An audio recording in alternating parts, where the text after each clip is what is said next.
My artwork varies in mediums from paint to graphite, charcoal, and other found materials. Most of my work can be connected to nature or some form of beauty and comfort. Landscapes, human form, comforting objects that relate to our existence on this earth all bring a sense of peace to me.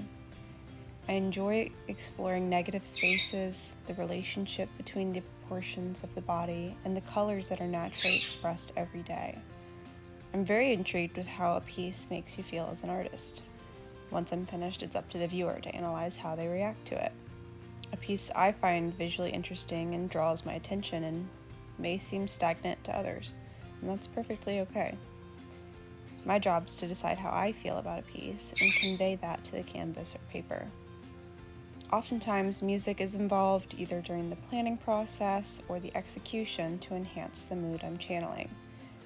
A piece that is more intimate and gentle may explore soft acoustic music with a slow tempo, while something that feels more animated and expressionistic will be paired with a fast beat. I like to have plenty of space to work as well, taking time to step back and make decisions while ensuring the feel of the piece is as accurate as what's in my head. I don't limit myself to particular styles, but I do enjoy the freedom that comes with impressionistic work. I feel my body's more relaxed, and my color choices are less restricted with work that doesn't feel it has to resemble a photo. I've done more detailed graphite and charcoal pieces, but in order to create the same energy in those pieces, I have a more freeing planning process. Usually I work in a digital sketch to easily make changes to the composition prior to putting any marks on the paper.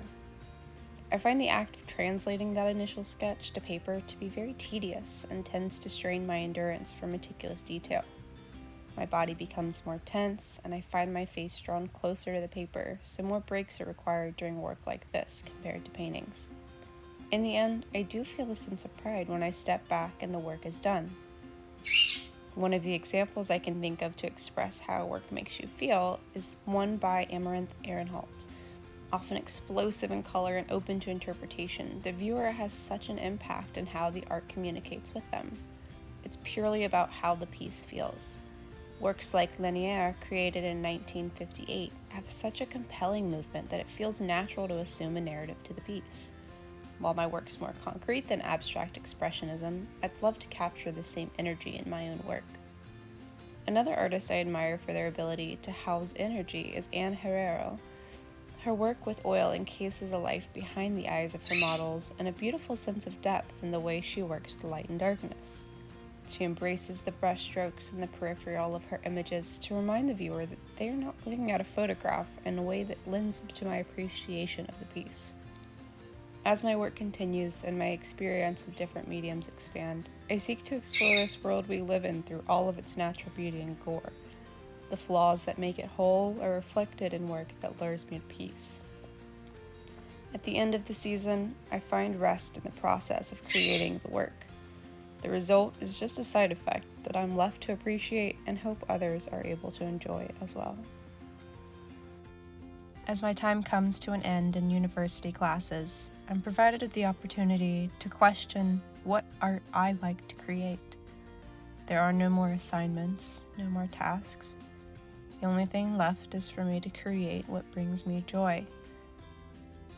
For that, it's going to continue to be the loose impressionistic work, details in small graphite drawings, little details that I try not to take for granted every day.